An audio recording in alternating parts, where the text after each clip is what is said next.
You are standing in front of the Great Sphinx of Giza, a lion's body, a human face, thousands of years of sand and silence. But here is the real question. Are you looking at a royal statue from 2500 BCE or the weather-beaten survivor of a civilization we have completely forgotten?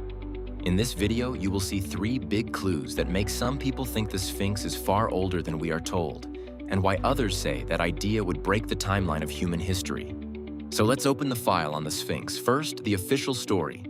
Most textbooks will tell you the Sphinx was carved during the Old Kingdom, around 2500 BCE, as part of Pharaoh Khafre's pyramid complex at Giza. The Sphinx sits right by Khafre's pyramid. It is cut from the same limestone bedrock. And the arrangement of the causeway, the Sphinx Temple, and the Valley Temple looks like one planned sacred landscape built as a single project. Egyptologists add one more detail. Even though the face is heavily eroded, they say the broad features match other statues of Khafre, with a square jaw, high cheekbones, and the proportions you see in other royal portraits. In this view, it is simple. This is Khafre's face on the body of a lion, guarding his pyramid in death. But here is where the mystery starts. If that story is so neat and tidy, why do the rocks themselves seem to argue back? Here is the first big clue: the strange erosion. In the early 1990s, a geologist named Robert Schach stepped into the Sphinx enclosure and saw something that did not fit the usual script. The erosion on the walls and the body of the Sphinx did not look like simple wind and sand damage to him. Instead of clean, sharp grooves, he saw deep, rounded shapes and vertical channels that looked a lot more like long-term water erosion. Here is the explosive part. If those patterns really come from heavy rainfall, and Egypt has not seen that kind of sustained rain since long before the Old Kingdom, then the Sphinx might be thousands of years older than Khafre. That would push it back into a time when, according to mainstream archaeology, there was no Egyptian civilization capable of building something like this at all. Alternative history writers grabbed this idea.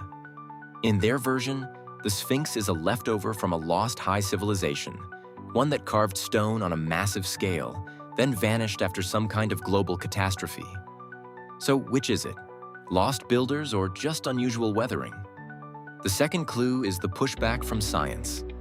Geologists and Egyptologists who reject the heavy rainfall idea say the picture is more complicated.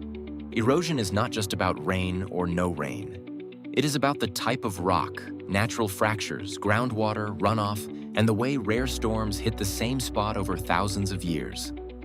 Some studies argue that those rounded channels can be explained by surface runoff and occasional heavy downpours within the known history of dynastic Egypt. You do not need a jungle Egypt to get that kind of damage.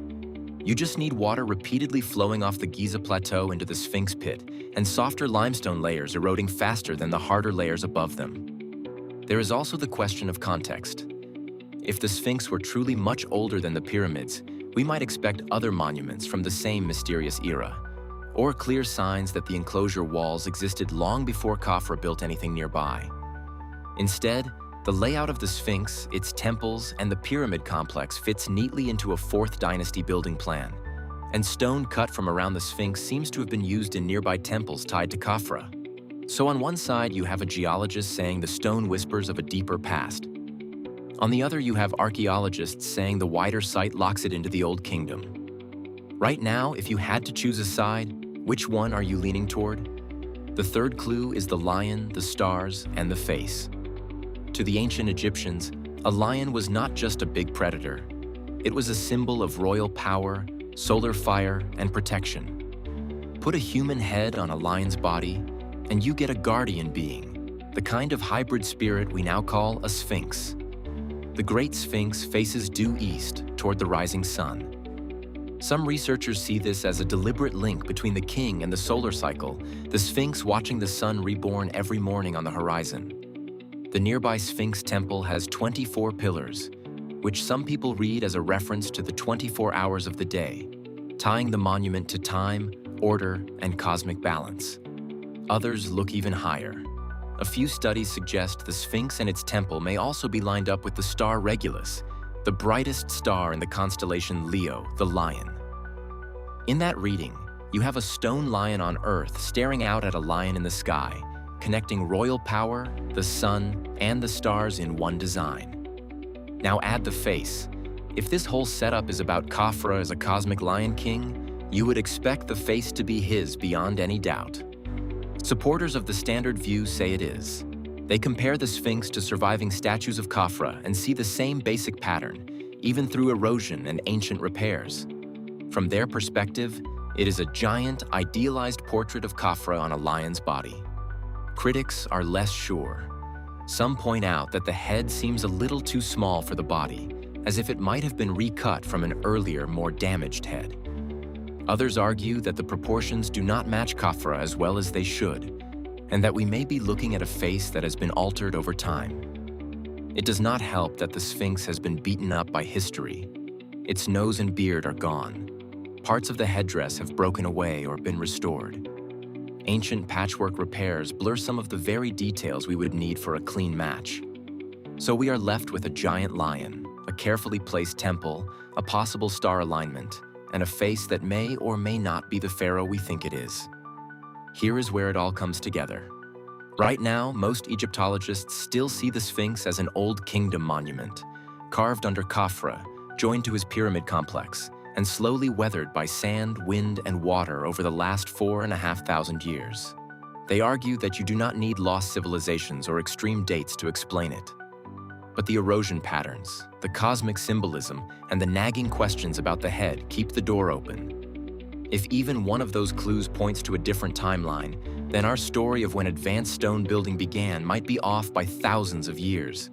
And that is why the Great Sphinx still grips people. It sits exactly where science and speculation collide. Part solar lion, part royal billboard, part geological riddle. Every crack in its surface feels like a line of text in a story we have not finished reading. So now that you have seen the main clues, what do you think? Is the Sphinx a Fourth Dynasty guardian with a history we mostly understand? Or the last survivor of a chapter in human civilization we have not written yet? Comment lion if you think the Sphinx is older than we are told. Comment Khafre if you think the official story holds. And share this with someone who loves a good ancient mystery. If you want more ancient history explained clearly, but without removing the strange debates, make sure you follow for more.